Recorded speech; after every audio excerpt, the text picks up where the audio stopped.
Om Ajnanatimidandasya Jnananjana Shalakaya Chakshurun Militam Dhena Tasmai Shri Gurave Namaha.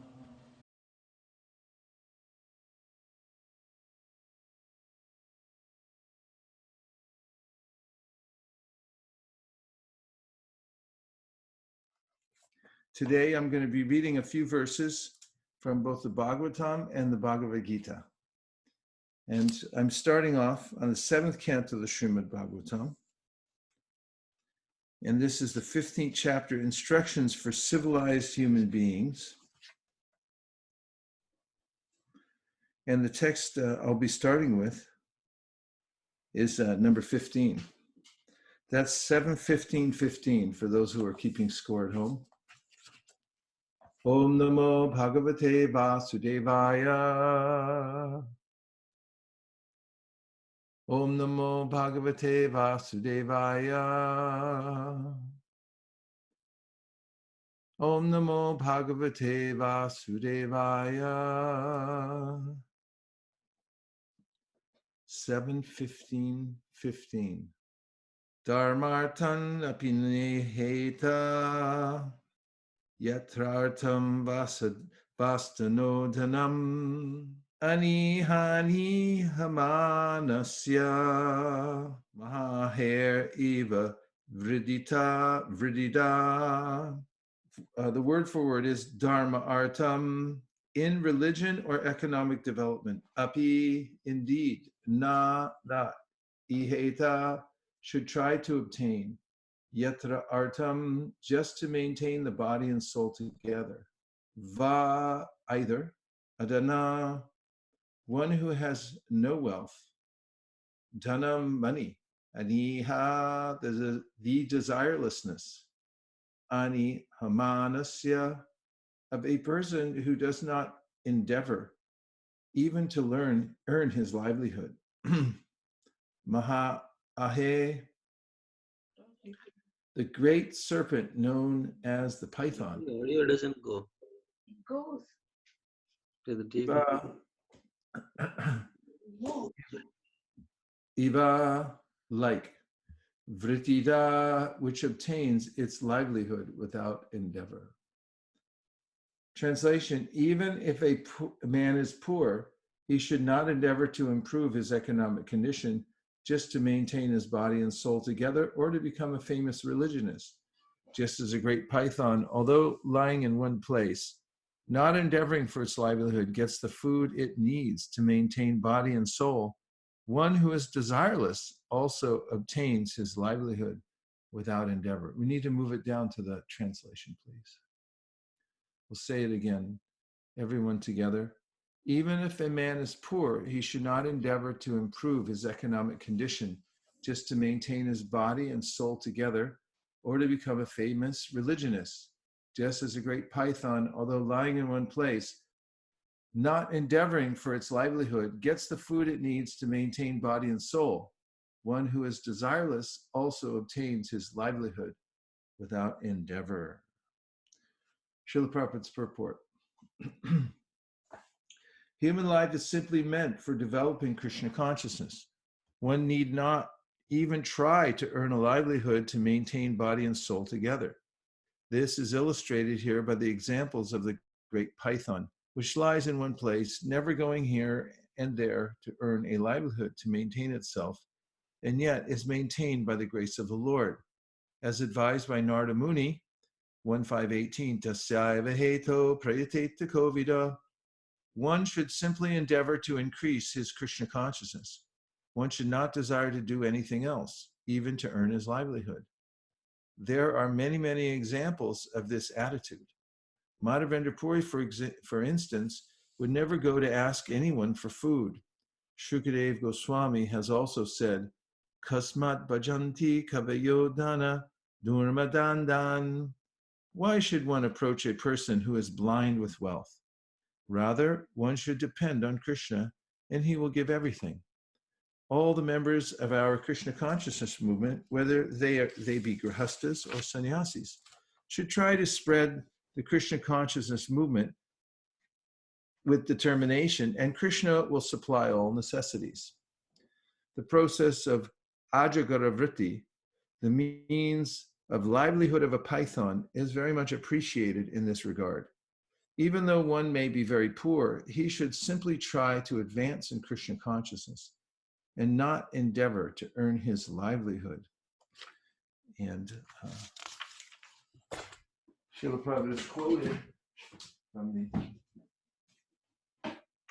first canto of the Srimad-Bhagavatam, text number from the 5th chapter. Tasaiva heto prayateta kovido nalabhyate yad pramatan uparyada talabhyate dukavaranyata sukham kalena sarvatra gabhira ramhasa. So these verses connect very well. And in this verse, if you go back up to the word for word, please, we find Narada speaking to Vyasa, and in the 7th canto, Narada is speaking to Yudhishthira. Here, Prabhupada refers to this well-known verse, just a tiny bit further down, please, so you can see the top of the Romanized, other way, and a little bit up. Both the translation and, yeah, that's good. So, tasya eva heto prayateta. So one should endeavor just for a certain reason. Everyone has to have some motivation in this world. And this is the key to success in human life, is that is to endeavor, use that impetus to work for a certain purpose. And this is for, as it says in the 7th canto, civilized people. And here it says kovida, one who is philosophically inclined. Kovida means intelligent also. He's learned and has a higher perspective. So first he says what not to do. Nalabhyate yat ramatam upari ada. Upari ada means from the top to the bottom. You're not going to get wandering around and trying for it. Well, what you are going to get is you're going to get miseries. They'll come of their own accord. And similarly, in course of time, you'll also get some happiness. Some good things will come, some bad things will come. And it's happening gabhira because of a subtle reason. Behind everything, there are the growth of seeds. Because of my association with various modes of material nature, I become affected. And those seeds fructify, and my activities in the material world qualify me either for more material gain or less according to my activities. But in the end, the devotee sees that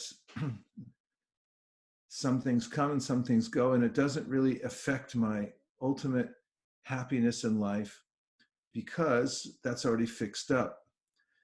That is, my working harder to obtain more doesn't necessarily help because it's already fixed up. So the mood of the verse today, back to 7th canto. Narada is saying that even if you're poor, don't try to improve your economic position just to maintain your body and soul together, to become a famous religionist. And then he talks about the python who stays in one place and then waits for the food to walk by and then grabs it. So this is something that's one may, it may sound counterintuitive. To some degree, one has to, if one's a farmer, go out and till the field and put in some seeds. But human life's not meant for working very, very hard, simply to maintain oneself. So this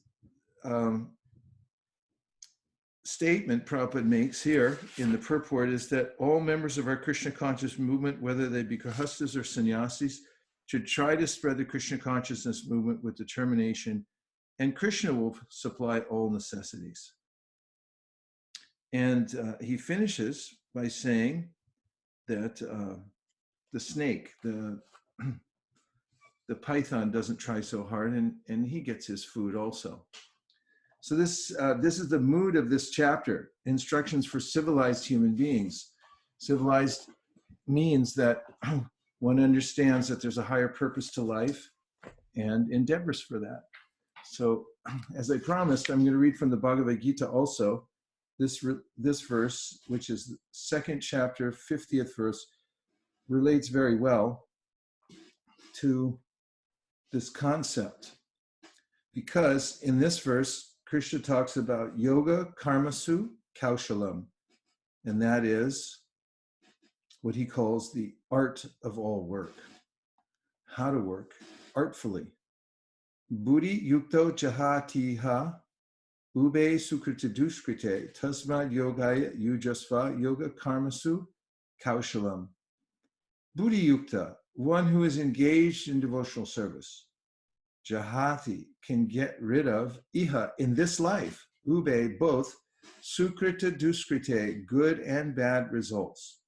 Tasma, therefore, yogaya, for the sake of devotional service, yujasva, be so engaged, yoga, Krishna consciousness, karmasu, in all activities, kaushalam, the art. A man engaged in devotional service rids himself of both good and bad reactions, even in this life. Therefore, strive for yoga, which is the art of all work. Srila Prabhupada's purport. Since time immemorial, each living entity has accumulated the various reactions of his good and bad work. As such, he is continuously ignorant of his real constitutional position.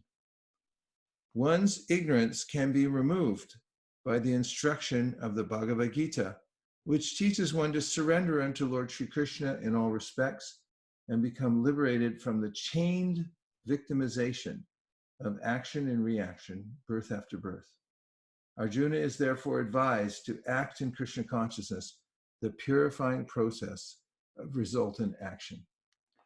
So, as Krishna already established early on in the third chapter of the Bhagavad Gita, no one can stop working, but the art of work is to work for Krishna, dedicate one's activities for Krishna. And Prabhupada says in the purport to this 7th canto verse that one should try to spread the Krishna consciousness movement using one's mind, intelligence, resources, bodily strength.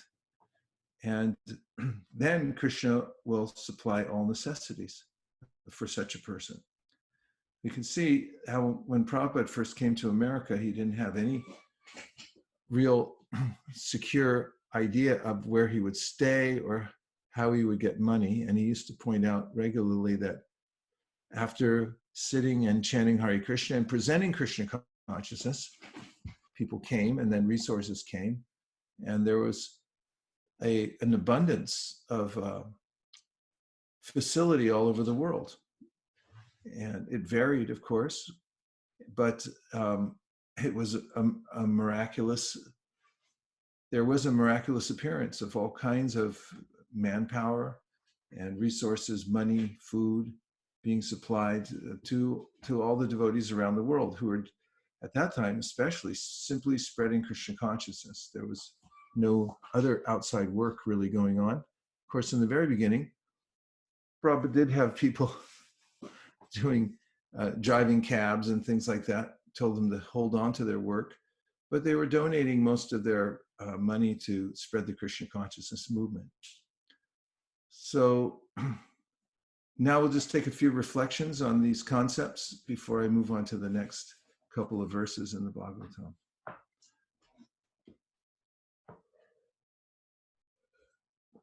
Hare Krishna, Hansapriya.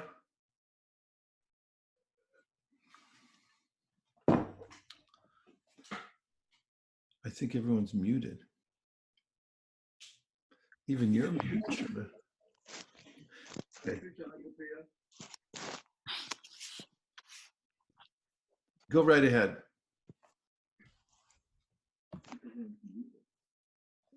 Hare Krishna. Hare Krishna. I like the point how Krishna provides everything. Like I think the Sanskrit term was ajagara vritti.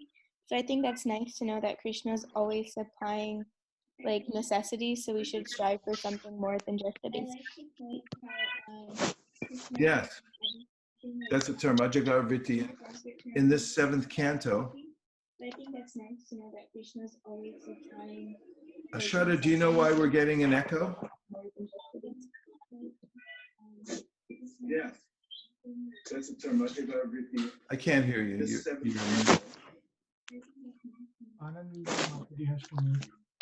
I'm going to mute everybody, and then whoever wants to speak, please unmute yourself. If I open all the lines, then it catches sound from all the places. Oh.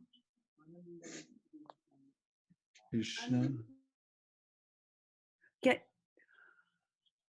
Can you hear me, Maharaj, now?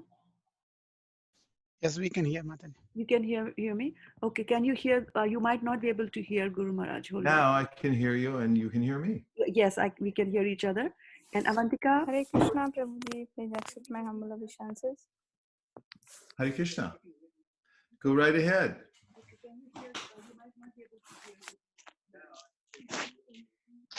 If you're having a side conversation, can you please mute yourself? Hare Krishna, Guru Maharaj, this is Manjula. Hare Krishna. Guru Maharaj, when I'm hearing about the Ajagara Vritti, it's a bit confusing for me because like Krishna says, we cannot exist without doing work. And yet the python sits there waiting for food to come to it. We work in Krishna consciousness. We try not to do too much work for our own benefit, right? But we still keep working. So how does this, is it an allegory? How does this work for us?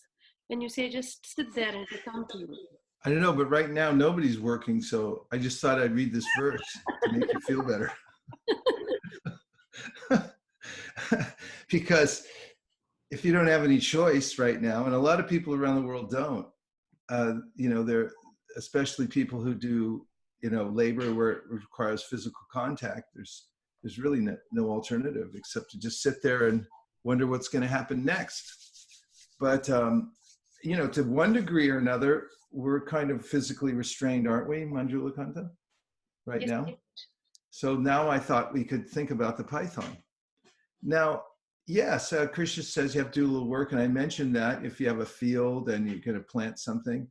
Like I've been doing a lot of gardening these days, neglecting my garden and a lot of other things when I was traveling, and now I can just step out and plant things and weed things, and I'm doing that, and I'm just thinking of the miracle that's going on out there. It's like, you mean, Krishna, all I have to do is put a few seeds in the ground?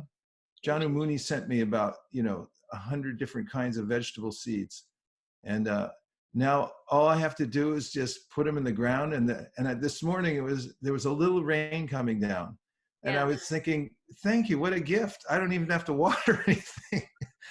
And I was thinking, well, this is how farmers feel. They're really connected to Krishna because they say, yeah, you got to do a little work, but it's not that much.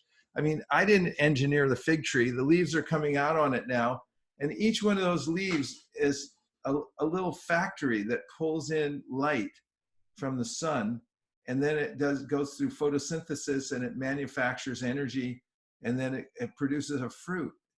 A fig is a fine fruit, I must say, even though sometimes it's used as a demeaning term, you're about as big as a fig or something like that. But it's an amazing fruit.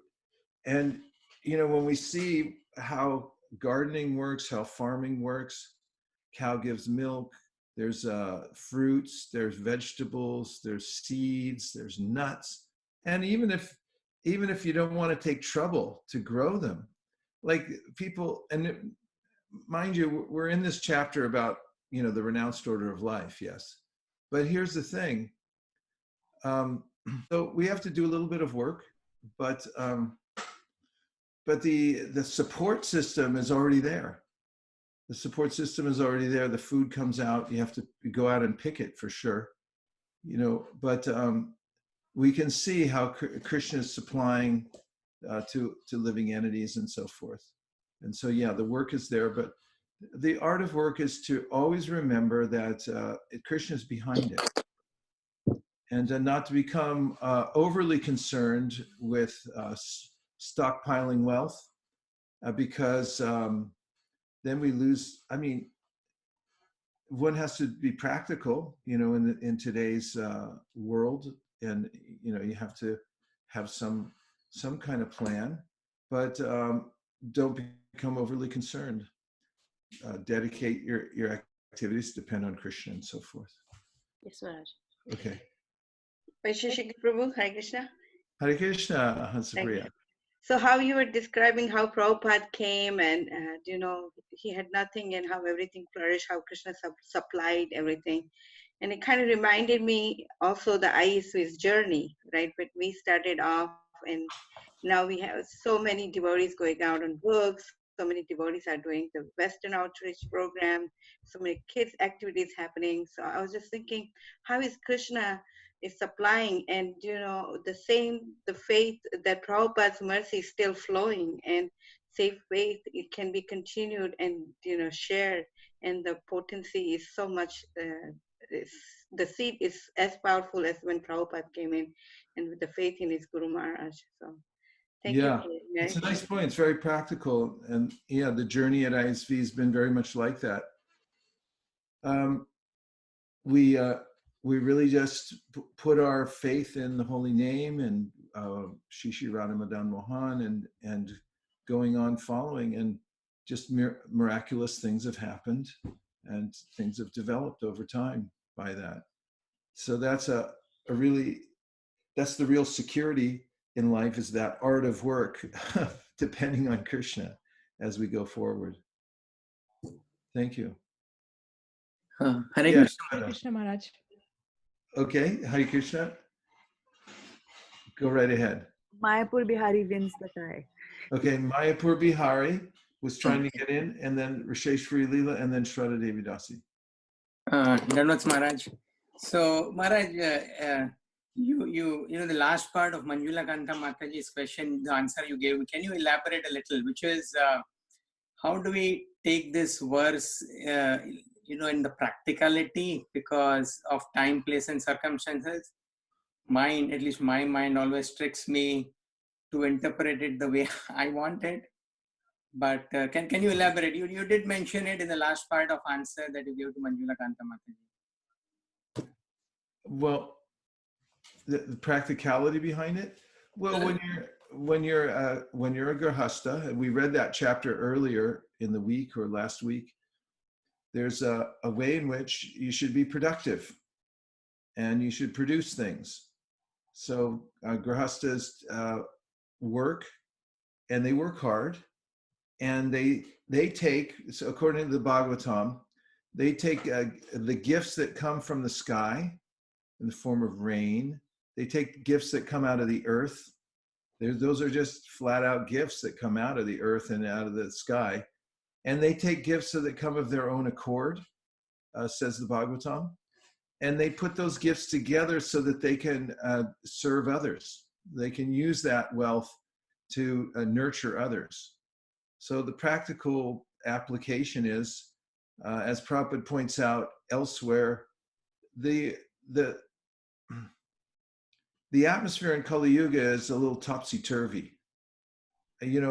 We're not farmers and so forth, although Prabhupada recommended that we do start farm communities and live in that situation. We're living right in the city, ostensibly so we could preach Krishna consciousness readily, and we're right there. And so what Prabhupada says about livelihood is to be inventive. So it's not so important what you do, but do something to keep body and soul together, and to, if you're doing as a service, to make money so that you can spread the Krishna consciousness movement. And kamasya nendriya pritir labo jiveta yavata jivasya tattva jignasa narto yascheha karmavi. We have a right to get what you need to stay healthy and live a balanced life, but don't do it for sense gratification. Once that enters into the mind, then I'm going to make a permanent solution here in the material world. The main idea is thinking, I'll have so much wealth that I'll kick back and then I'll be the king of the world. I won't have to do anything, and so forth. But that doesn't work. What does work is if one's hardworking, you work hard, but you dedicate the results of that to Krishna consciousness. And maintaining one's family is not outside the realm of Krishna consciousness. Rupa Goswami points that out. Jiva Goswami points it out in his commentary to Bhakti Rasamrita Sindhu, that if you work and you maintain a family so that you can all serve, that's still devotional service because you're using it in Krishna's service. Is that practical enough? Yes, Maharaj. Thank you so much. Yeah. I mean, you work hard and you're working in an industry that you trained for, but you use all your resources, your whole family, to spread Krishna consciousness. I mean, your name is synonymous with Bhagavad Gita around the world.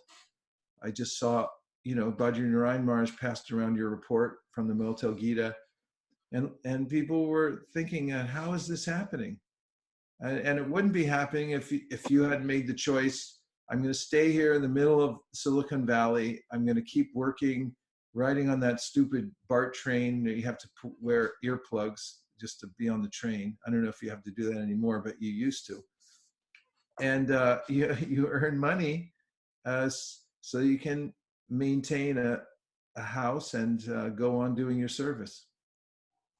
Okay. Thank you, Maharaj. Hare Krishna. Hare Krishna. Yes, Rasheshwari Leela was next, and then Shraddha. Hare Krishna. Hare Krishna. This verse actually was reminding me of the, in the Acharya series, the DVD series of Prabhupada's morning walks. He mentions the same thing. And, that was one of the first videos I watched actually of this Divine Grace. And he says the same thing, that we are using this park. And you see all the people who are working hard to pay for these parks, all the tax money, they're not here. And we are here as devotees using them. I was reminded of that, one person works hard, but actually whoever is supposed to utilize it, in the end, they will utilize it. And I also liked your point about, how you're doing gardening in this free time that you have since you're not traveling. And I was thinking myself that, one of the things that has come to my mind is the self-sustainability, which, we are sitting in a rural setting, in an urban setting, cannot have as much as we would like, but a lot of devotees do whatever they can with whatever land they have, and see how they can contribute towards the vision of Srila Prabhupada. Thank you. Nice points. It's amazing how much produce you can make on a tiny piece of land. I've seen in Japan where they went through some hard times. Their whole country was decimated after the war. And they're not only that, they were humiliated. People really, it was a big change for them because they thought the emperor was God, or he was God's direct representative. And when he surrendered to the United States and the Allies, people just said, "Oh, it was they were flipped on their heads, and the country was smashed, and they started over, and they developed it again in amazing ways. And one of the ethos there is that people don't waste any space. They grow things everywhere. Even if there's a tiny patch of land in their house or in front of their house, even businesses in front, if they have a little patch of land, even in Tokyo, you'll just see a little space outside the window and they'll be growing all kinds of stuff there. So it's amazing how much you can do with the land. Thanks for those reflections. Shraddha, you had your hand up. Yes, Maharaj, there are a couple of questions coming from text messages to me and also posted on Facebook. So, and also Gandharika Mataji has sent a question. So Vaikunak Prabhu, who's also raising his hands there on the Zoom chat, he has texted me as well. Go right ahead. I can see the one from Gandharvika. Who did you want me to go first? That one? Yeah, we can go with Vaikunt Naik Prabhu because I think. Okay, go with Vaikunt Naik. That's Guru Maharaja. My oh, Hare Krishna from Mysore. Yeah, that's Maharaja. My understanding is that to the extent we are working for Krishna, to that extent, Krishna is going to personally take care of us. But when we think that we have to work for ourselves, then we get the results as per our karma. Is this accurate? Yeah, somewhat accurate. I mean, the first thing is Nityo Nityanam Chaitanas Chaitananam Eko Bahunam Yo Viditati Kaman. The Supreme is maintaining all living entities. So he's made an arrangement, Tena Tyaktena Bunjita, for every living entity to get something. But of course, as you say, Yastundra Gopa Matavendra Mahosakarma Bandhanu Rupa Palabhajana Matanoti Karmani Nirdahati Kintuja Bhakti Bhajam Govindamadi Purushanta Mahamajani. To the degree that we're surrendering to Krishna, he's taking away our karma. Otherwise, everyone's working under that law of karma. In the Srimad-Bhagavatam has mentioned Vidyate Hridaye Grantish Chijante Sarva Samshaya Shiante Chasya Karmani Drishtaiva Manishvare. There's a way in which taking to devotional service is like taking a sword to that karma. The karma granti nibandhanam. You know, that hard knot of karma, the great entanglements cut by the sword of devotional service. And if you're performing a little devotional service, it's like you have a little sword. Ding, ding, ding. But if you put a lot, you're really developing your practice of devotional service, the sword gets bigger and sharper, and you'll cut that knot faster. Of course, it'll always be cut by devotional service. Even a tiny portion of devotional service is very powerful. Krishna says, swalpam up yasidharmasya. Just by su alpam, tiny bit. Or elsewhere, tapite deva padam bhujatvaya prasada leshana grihita evahi janati tatvam bhagavan mahimno nachanya eko picharam vachinvan. Brahma is saying in the 14th chapter of the 10th canto that even a tiny, tiny bit, a lesha of mercy that comes from the Lord by one's performance of devotional service, that prasad, that the Lord's pleased, then it's very effective. But yes, the more we engage in devotional service and the more we depend on Krishna, the more he's dedicated to maintaining us. That's what that verse, Ananyas Chintayantamam Ye Jana Paripasate Tesham Nityabdyuktanam Yogakshemam Mahamyaham means that when a person is fully absorbed in just thinking of how to serve Krishna, it's his or her only business, then Krishna says, then I personally take care. And Vahami, there's a history to that story. Vahami means that Krishna, actually Prabhupada tells a story, there was a sadhu and he was doing some translation and commentary on the Bhagavad Gita, and he came to that verse, Vahami. And he thought, yeah, this means that Krishna puts his personal hand in my life. He's the one delivering. And he thought, this is too much. This must be a mistake. It must mean karomi, that through his agencies it's taking place. So on his commentary, he crossed out Vahami, he put karomi. And then he went up to shop for the household. Apparently there was, it wasn't during the coronavirus thing. It was a long time ago. And he went out shopping. And before he came home, this young boy came to the house. His wife answered the door. And the young boy had brought bags of produce, beautiful produce, and said, you know, I've brought this for you. And his wife noticed the beauty of the boy and said, you look like you've just been in an altercation. What happened to you? that did somebody hurt you? And he said, oh yeah, it was your husband.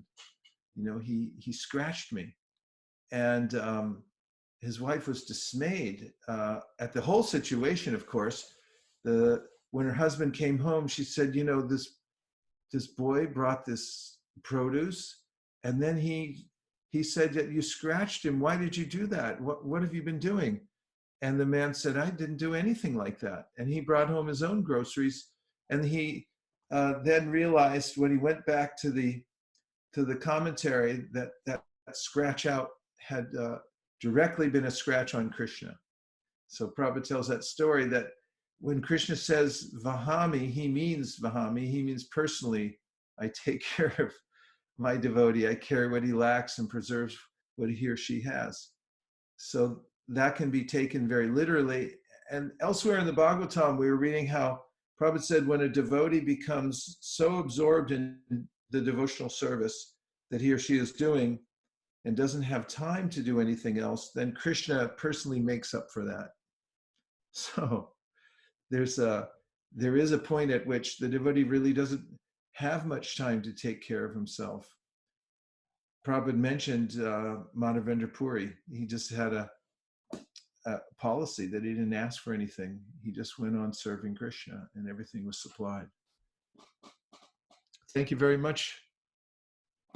I think I can see you in the darkness there, but it must be early in the morning there at Mysore.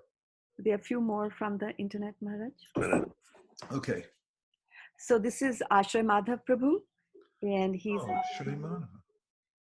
Yeah, he's offering you his respects, and he's saying that I am reminded of the Om Purnam Idam shloka, where how everything that comes out of the Supreme is complete, the living entities and the phenomenal worlds, and they realize completeness when they are dovetailed to the complete Supreme. That's true. And Prabhupada mentions in the Chaitanya Charitamrita Adi Lila that the completeness of the complete whole includes the perfect and the imperfect as well. And we see that how, of course, it sounds like a contradiction in terms, but there's the limited and the unlimited. And there's a kind of imperfection in the material world. But that's part of the complete whole that comes from him. So the experience of incompleteness in the material world is merely that. It's an experience because Prabhupada says in his purport to the Om Purnam that all forms of incompleteness are due to incomplete knowledge of the complete whole. When we do see that Krishna is behind everything and is making everything move in this world, then there's no more fear or illusion. Everyone sees, one who has that knowledge sees how Krishna is arranging everything. Okay, you have another one, Shraddha, I can tell. Go ahead. Yeah, 3 actually. So this is Bhakta Alex Harina, and he's saying that people never stop gardening, and the garden never stops people. Here in Mayapur, the only people who are on the field of doing something are the gardeners. But those who don't have a garden, how Krishna will supply to them? Well, there's so much in a garden that just because you're not a gardener doesn't mean you won't get the Krishna's help. You know, when Jamuna and Todd first got started down in the Southland there where they live, they had this business where they went around to these small farms, and they asked if they could take any of the remnants that were left over from the harvest. You know, they go in and they harvest all the crops, and then there's so much left over that's just scrapped on the side that they would collect that, and they made a thriving business out of it, just the extra that's on the side there. So Krishna's creation is full of abundance, and you see that there's enough for everybody there. The bugs, they get something. You know, we were just cultivating or just harvesting some cabbage out of the garden. I planted cabbage in the wintertime, and it's grown up really nicely, except for their aphids really like it too. And I went to one of my gardeners nearby at the nursery, And I had said I had an aphid problem. And he said, well, they're not going to take that much. It reminded me what Prabhupada said once, they don't eat that much. So there's enough for the little bugs, and there's enough for the farmers, and there's enough for everybody else too. Farm talk tonight. Go ahead. Kautukarna Prabhu is saying, Hare Krishna Maharaj, Danvats Pranam, thanks you for the class. How to remain equipoised in the beginning while the struggle is on and the facilities are not there so much? Well, there's 3 questions that you can ask yourself that will help to focus your mind and so that you can become equipoised. And the first question is, how can I serve? Because in every circumstance, whether you have a lot or you have a little, there's always some service that you can do. And when you have service, then you'll feel satisfied naturally. Your mind will just feel peaceful when you ask this question, how can I be of service? And the second question to always ask yourself to remain equipoised is, what's the lesson in this? Because whether things are up or down or in the middle, we're meant to learn something from it. And instead of lamenting that I don't have what I want, because we never get what we want, ultimately, this is the nature of greed. When we have enough, we think I need more to be satisfied. But if I'm simply looking for the lesson in every circumstance, up or down, then I'll be happy. And the third question to ask constantly is, what's the best use of my time right now? Because generally in the exact moment we're in, there's nothing wrong. I'm just projecting into the future and thinking something may be wrong in the future, but I'm okay right now. And if we stay in that position of being in the moment and realizing I can do service right now, I can learn something from the situation right now, and I can apply myself in the best possible way right now, then we can stay equipoised. And Gandhavarika Mataji is sharing a reflection, Maharaj. She's saying, Dandavats Prabhu, I understand that it is not that everything happens by chance. It is happening according to the law of according to how our karma seeds get fructified. This forces us to take responsibility for our actions and inspires us to do Krishna work so that our bhakti seed grows and burns our karma seed. Yeah, that's a verse, Karmani nirdahati kintucha bhakti bhajan.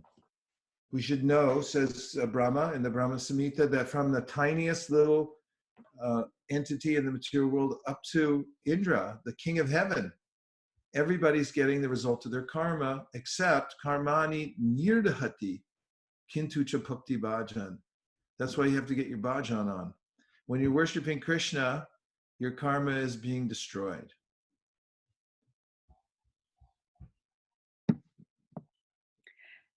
Yeah, that's all that I have for now, unless somebody on Zoom wants to open up their microphone and ask. Hare Krishna Guru Maharaj, this is Shamalangi Devi Dasi. Hare Krishna Shamalangi. Maharaj, I was just remembering that the same example of Python has been mentioned in 11th canto, in that Avadhuta Brahman, he takes lessons from the Python and understands that he has to, give up the material endeavors and like accept whatever comes by itself.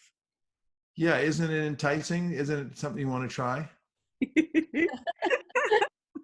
I mean, it really is, isn't it? I mean, haven't you ever had that impulse where you just like, well, let's just see what happens. I'll just wait and see what Krishna does. Just go on with my service and don't ask for anything and see what happens. That's one of the reasons devotees feel so satisfied. They go on traveling Sankirtan and they're just out traveling. And they always, no one ever comes home from a traveling Sankirtan and says, oh, it was terrible. We couldn't find anything. There's no place to sleep. There's no food. It's quite the opposite. They live like kings. And, they go out with nothing. And so you may notice, those who have, who don't put a big stake in developing their infrastructure and things like that, they don't necessarily go without anything, So these lessons from nature that, pythons, other animals. I watch earthworms out here at this time of year. They're crawling around, and they're fat. I mean, they're eating something. I don't know what they eat, but they're certainly eating, and everybody's looking good. So earthworm has no diploma. He don't have any hands. There's no hands on an earthworm. You notice he's just like this, like, where are you going? I don't know. There's food over here. Who told you? It's super soul in my heart. And so Krishna's there. He's within everyone's heart. He's watching out for every living entity. Of course, there's this karmic interference. The modes of material nature get involved. And Krishna says in the Gita that that's really just the nature of the material world. It's not that I'm imposing that, it's that you're involved in it. So that's why he's giving the instruction of the Bhagavad Gita and talking about the art of work. He said, here's how to disentangle yourself from all the sticky parts of the world. And just take the sublime part, which is work for Krishna. And then you're happy to have limbs and eyes and senses because it's nice. You're using them for Krishna. And you feel satisfied because you're doing service. So life becomes happy. Yoga Karmasu Kaushalam. This is the art of work.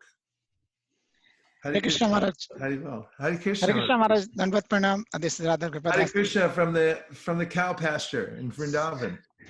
Maharaj, I had a very poor fund of knowledge about the biology, how, all the aspect of biology. I never paid much attention in my life. So somehow yesterday when I was trying to find out how vaccine works, how a human body behaves and, how this antigen, pathogen and all these terminology which I was hearing. Yeah. I actually, after spending like a 20-30 minutes with how the vaccine works and, then I started appreciating Lord Krishna or Brahma. I actually start with this body is created. I mean, how you're injecting a virus to a body and then allowing a body automatically developing tendency to counteract those things. It's so amazing. I was just like, rather than worrying about, whether there would be vaccine ready in another year or so, I started appreciating, I'm feeling so happy. Body is such a design to a level where you feel like, wow, amazing. I was so grateful and happy. But you still didn't go out and walk around and talk to people and shake hands though. No, I did not. Yeah. I mean, there's both sides. Careful. But I had a similar experience this morning. I was weeding. And there's this most amazing kind of weed in my yard this time of year. And it has little prongs that stick up. And on top of it are these tiny little pods. If you don't get into it early enough, and my gardener taught me this years ago, but I'm late a lot of times for it. But as soon as you touch it, it explodes. The seeds go flying, like hundreds of them in every direction. They even hit me. So you just touch it to pull the weed out and it goes pop, and it goes, too late. I'm already planted everywhere. And these kinds of systems are there everywhere within nature. The living entities are all eager to, populate and keep expanding. And there's jiva sajivanam, the law of one living entity as food for another. But it's all being orchestrated by the Supreme Personality of Godhead. You can see the engineering part to it, right? Yep. Thank you. Nice observations. Thank you very much. I was also thinking along those lines of, how, and this I heard in SKP Prabhu's lecture he gave a few months ago. He was telling us that the cow, if you keep a cow in your home, and if somebody is sick, then the cow will go out and eat a special type of grass so that, and give the milk so that you have whatever you need to fight that infection from the milk. So it's amazingly arranged, all that. Yeah, amazing. Yeah. Okay, I'm going to read a couple more verses so that I don't shortchange you here. What verse was I in the Bhagavatam, Shraddha? 7:15. Right. Now here comes 16. The 7:15:16. I'll start sharing momentarily. There's some real nectar coming up here. Get ready. Is everybody ready? Say yes. You can raise your Thank hand to let Maharaj know. Yes. Santushtasya irihasya swatmaramasya yatsukam kutastat kamalobhina davator hehayadisha. One who is content and satisfied and who links his activities with the Supreme Personality of Godhead residing in everyone's heart enjoys transcendental happiness without endeavoring for his livelihood. Where is such happiness for a materialistic man who is impelled by lust and greed and who therefore wanders in all directions with a desire to accumulate wealth? Sada santushta manasa sarva shiva maya disha sharkara kantakadibhyo yato panatpada shivam.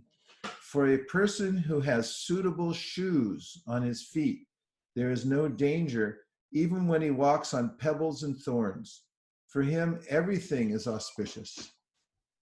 Similarly, for one who is always self-satisfied, there's no distress. He feels happiness everywhere. Isn't that nice? What a beautiful analogy. 18. Santushta kinavarajan navarte tapivarina aupastya jaivya karpanyad griha palayate jana. My dear king, a self-satisfied person can be happy even with only drinking water. However, one who is driven by the senses, especially by the tongue and genitals, must accept the position of a household dog to satisfy his senses. Purport: according to the Shastras, a Brahmana or a cultured person in Krishna consciousness will not enter anyone's service to maintain body and soul together, and especially not for satisfaction of the senses. A true Brahmana is always satisfied, even if he has nothing to eat. He can drink a little water and be satisfied. This is only a matter of practice. Unfortunately, however, no one is educated in how to be satisfied in self-realization. As explained above, a devotee is always satisfied because he feels the presence of the Supersoul within his heart and thinks of him 24 hours a day. This is real satisfaction. A devotee is never driven by the dictations of the tongue and genitals, and thus he is never victimized by the laws of material nature. What a masterpiece, a gem of a purport, isn't it? It's a matter of practice. If one practices controlling the senses, as Krishna says in the Bhagavad Gita, that if you practice controlling the senses, then you'll realize the mercy of the Lord. You'll attain prasadam, arigacchati. That comes to you naturally, because from the control of the senses and engaging them in Krishna's service, they become purified. Sarvopati vanir muktam tapratvena nirmalam rishikena rishikesha sevanam bhaktiruchite. There's a way in which when the senses are engaged properly in Krishna's senses, they get purified. And when they come to the mode of goodness, in the 14th chapter of the Gita says that there's this prakash, or this illumination that comes from the senses, and one naturally feels happy. So this isn't full Krishna consciousness, but you can see even from the mode of goodness that one feels a natural happiness, and when that mode of goodness becomes completely pure, it becomes Shuddha Sattva, then one is always in touch with Krishna from that position. Shuddha Sattva Visheshatma. And Sattvam Vishuddham Vasudeva Shabditam Yadiyate Tatra Puman Apavrita. One becomes uncovered when one comes to the position of Shuddha Sattva, pure goodness. And then one can always see Vasudeva from that position. So practicing the tenets of devotional service, very important. And also, Prabhupada mentions here that if one feels the presence of the super soul within his heart and thinks of him 24 hours a day, that is real satisfaction. So that's the only place to find real satisfaction. So when we chant Hare Krishna, there's a way in which we're coming directly in contact with the form of Krishna, And that's to be realized more and more. Krishna's presence in our heart, Krishna's presence in his name. And when we stay absorbed in Krishna and the transcendental vibration and his service, then we'll feel satisfaction, no matter what the external circumstances are. So a little control of the senses, raga dvesha vimuktaistu vishayan indrayaishcharan atmavasheravate atma prasadam arigachati. It invokes the mercy of the Lord, and also engaging in his service, hearing about him, staying closely in touch with Krishna always, then there's satisfaction in the heart. Okay, let's see if there's a few more reflections from these verses. What did you think of them? What parts of them did you remember? Hare Krishna, Guru Maharaj. I knew you were going to check in because these verses were irresistible, right, Devavrata? Yes, very irresistible. You couldn't restrain yourself. Go right ahead. I've just been reflecting. I really appreciate the point in this class, because when I first got back to India, I was feeling very unsure and uncertain about what I was going to be doing for service. But it's amazing how Krishna has made arrangements. I've been engaging in new services, cleaning the altar, helping the devotees cook the Raj Bhog offering, and just learning to be satisfied with any service, regardless if it's the one that we have preference of or we don't have preference of, just learning to become satisfied with any service that Krishna is giving. And whether it's washing the Raj Bhog plates or cutting vegetables or fruits for the Raj Bhog offering, or just cleaning the dust off the altar, becoming happy that Krishna is giving me something to do in a time where a lot of people are struggling to find anything to do. You're living the life of Riley down there, because all you have to do is service. And thank you for testifying on this most important point, which is that if you're thinking, how can I serve? And you're chanting Hare Krishna, saying, oh my Lord, oh energy of the Lord, please engage me in your service, you're properly aligned. And when you're aligned like that, even if you're tied up in a jail somewhere, you can find some service. You can even do it within your mind. Vasudev, he gave charity and so forth when Krishna was born. He was in prison. And this is the mood, the attitude through which we find satisfaction. Thank you very much. Keep up the great work down there. Go ahead, Shraddha. No, I was just going to continue on with what Devavrata was saying.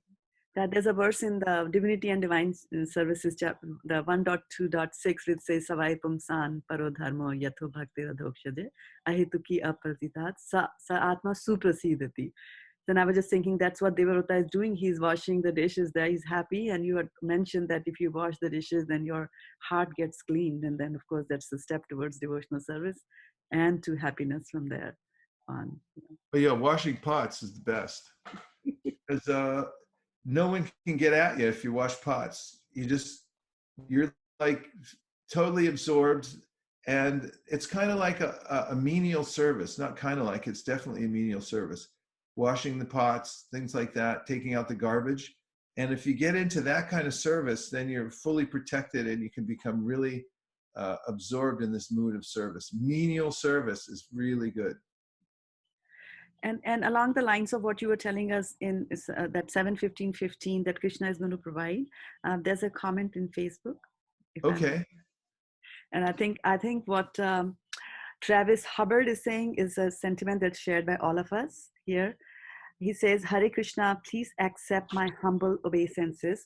All glories to Prabhupada. How merciful is Krishna that even during the quarantine, we can attend such a lecture. Yeah, Krishna, somehow or other, he's given us the kind of a opportunity to just look at things from a different angle for a few minutes here in our passing through this material world. Thank you, Travis. I'm glad you're there, and I'm glad you're appreciating. That's very nice. And I wanted to express my gratitude to Mayank Agarwal, Prabhu. He is actually watching Facebook, and he's capturing things and he's sending them to my cell phone, because there's only so much. I don't want to switch around on the window. So nice teamwork. Yeah, I have supporters. Divyangi is manning the chat there, and so we have Yeah, very good. Staying connected. Hare Krishna, Guru Maharaj. Yes, Divyangi, Hare Krishna.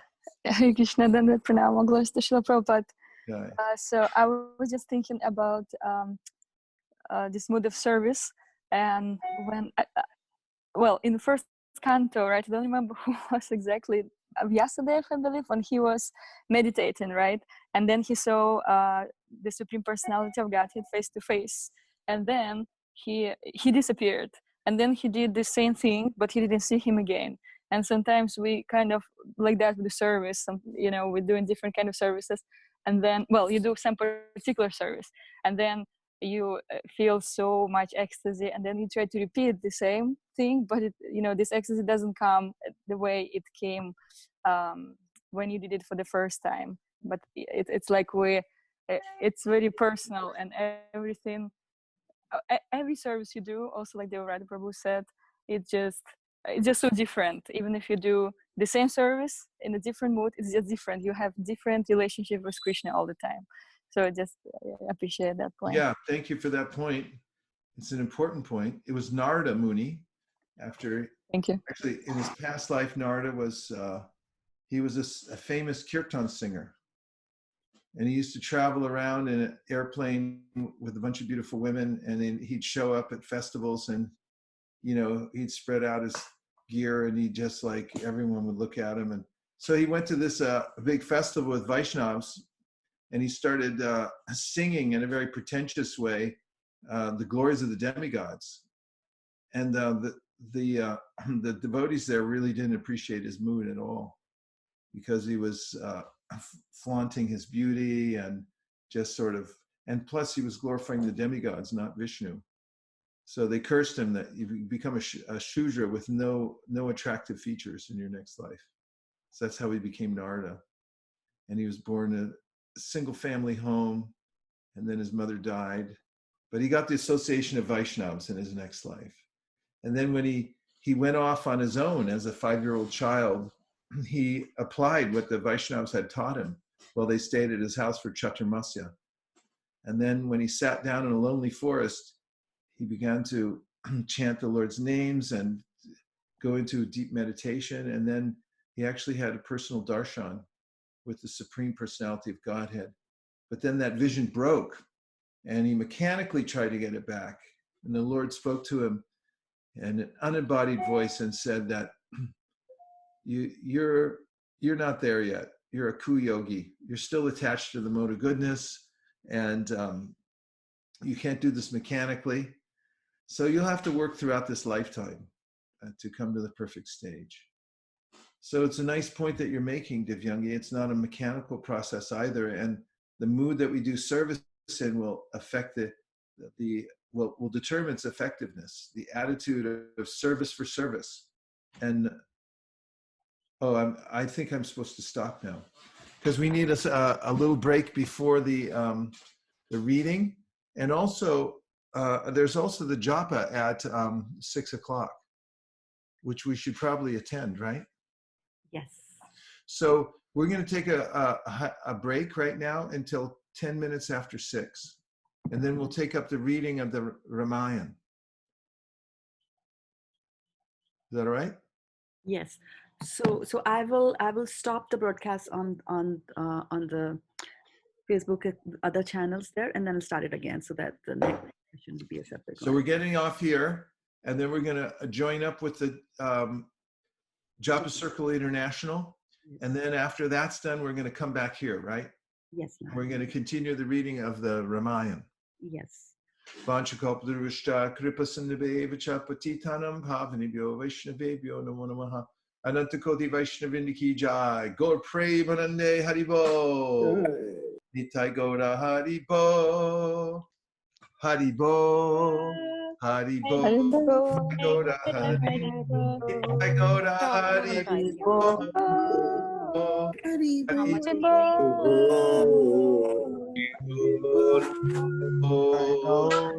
I Gora Hari